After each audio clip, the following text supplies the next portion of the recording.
best performances from him.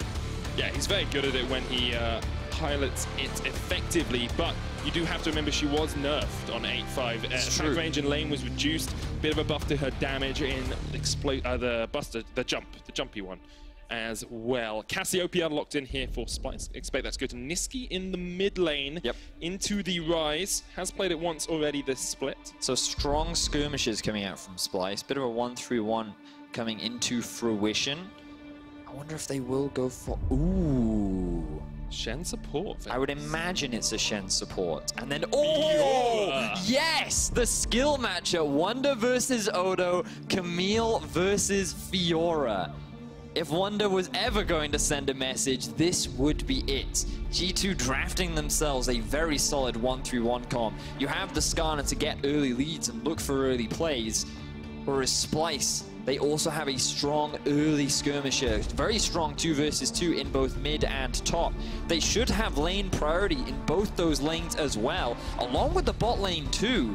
Splice should be the team that has that strong early pressure. The question is, can they translate that into a solid mid-game, get the fights they're looking for, gain priority over the side lanes, and stop G2 from setting up the 1-3-1 that they've built their comp around. It's only the second time we've seen Fiora this split in the EULCS VDS. Last time was by Sminny J on H2K. He went 0-6-0. I'm sure Wonder will not want to repeat that sort of scoreline, but that top lane is where all the action is this game. We'll have to watch Xerxes and Jankos once again to see if they can spark their teams into life, because G2 are only 1 game away from their 5th final in a row, and Splice are only come back. You always have the split push power of Wonder. Remember, he will 100% win out that 1v1 later on into the game. It turns from away from a skill matchup into a, oh, this is Fiora and she pretty much kills everyone. Now G2 looking for a gank and bot. Jumping on towards the center, suppression on Korba, once again overextended and taken out by Hyun, and first blood goes to G2, and they're not done yet. Chasing on to Kasing, great dodge on the winter spike, but the exhaust comes out. Jankos not going to be able to get the stun as Kasing flashes the wall. Ooh, a lot of investment there in the bottom lane from G2. Jankos here. Early Odo flashes in. There's the Hexa ultimatum as well, and Perkz is caught underneath the tower. The taunt, the miasma. No place to go for Perkz. He's dead. Here come the rest of G2 though. Xerxes is going to join it in as well. Wonder teleported in. We're down towards the bottom. Garden is going to just rain hell up on the faces of Splice. Kobe flashes in. Can't quite kill Wonder. Needs to target the enemy.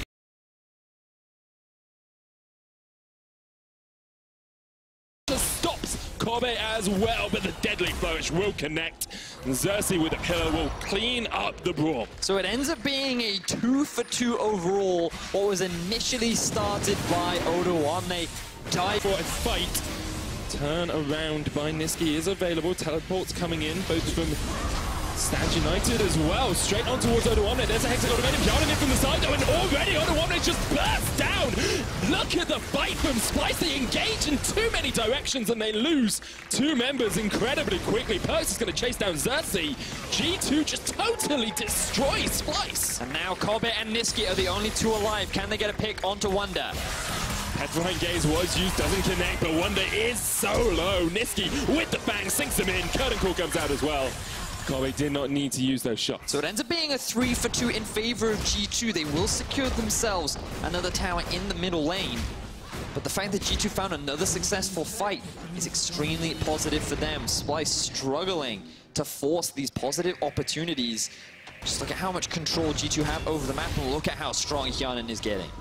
Hyanan with the flank there, that river control so important for G2. Yeah, keep your eyes on the mini-map right now, because what happens in the top is less relevant to how quickly the rest of the team gets here. Jankos doesn't respect the fact that the Shen ulti comes in as Camille is teleporting.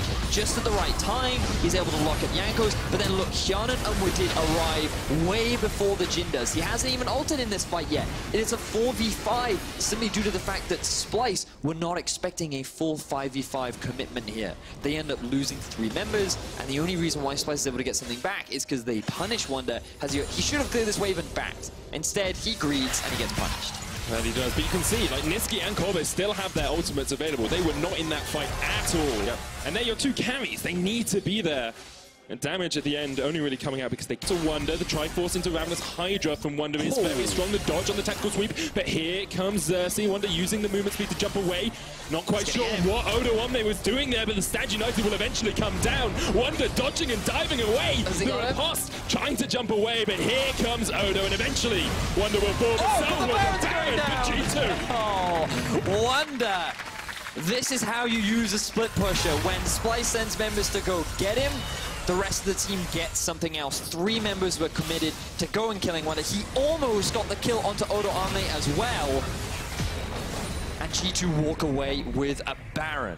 Beautiful play there from Wonder. Sets his team up beautifully. Can tell he wants to go to those finals in Copenhagen, and just such strong performance from him in every single game this series. I can't think of a game really where he...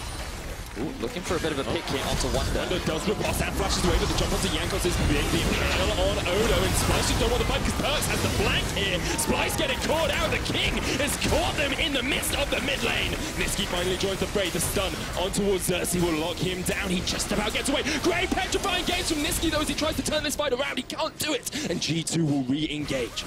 G2 looking extremely positive right now. Perks getting very low. They have the right set on another. Brother v brother, man v man. This is no time for friendship, no time for mercy. Doesn't matter if you played with them before, you need to win this fight. They jump onto Jankos. The petrifying gaze stuns G2 in their spot, but Yanin is still alive. Watch this AD carry jump around the fight. He flashes the wall. He's getting onto Kobe. The curtain call is That's a double. He's dead. Yanin jumps forward looking for the triple him as well.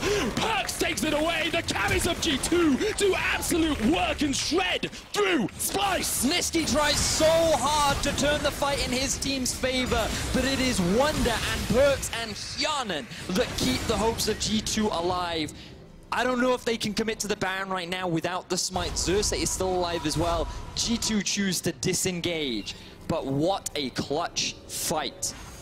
So close for Splyce. For a moment, I saw that Nisqy ultimate and I was like, they've done it. Splyce have turned it around. Watch this fight again. So keep your eyes on Nisqy, because Jankos goes in, trying to lock down the AD carry, but it's the wrong carry that they need to focus in on. Kobe gets the kill onto Jankos, but then it's when Hyanan joins the fight. You think at first, oh no, this is going to end in disaster, but Perks is doing work in the 3 versus 3.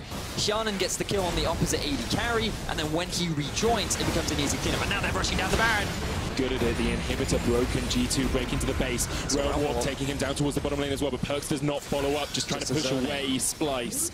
And they will take the mid lane inhibitor. Odo, possibility of a flank here. Kiana's going to jump away. The Glacial Fissure used as well.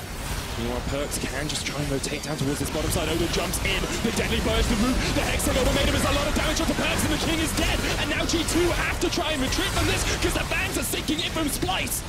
Here comes the curtain call as well. Catches only onto Hyanan.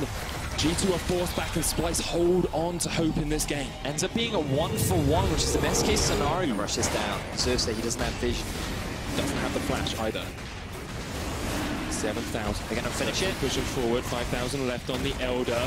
Now he'll realize it's being done. The curtain call comes up as well, but just looking to steal it away. Doesn't quite get it. Here comes Perks on the flank. Very close. Perks on the flank, but the miasma's going to ground him in place. Look at the damage, though. It's all going to land onto Nisqy, and G2 are just going to clean this one up. They get 2. They're looking for Kasing as well. Hyanan with the leap forward. G2 get the kills. A double for Wonder, and that should be the game. No one is standing in G2's way anymore. Perks gives his life for his team, and it should be worth it. Elder Drake, 4 members alive. G2 have the series in their eyes. Splyce thought they could take down the Kings, but when you come at the Kings, you best not miss, because G2 will eat you alive, and that's exactly what they've done in this series. The 3-1 curse remains on G2.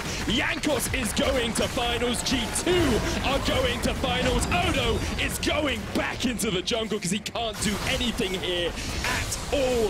The G2 dynasty continues as they make their 5th final in a row.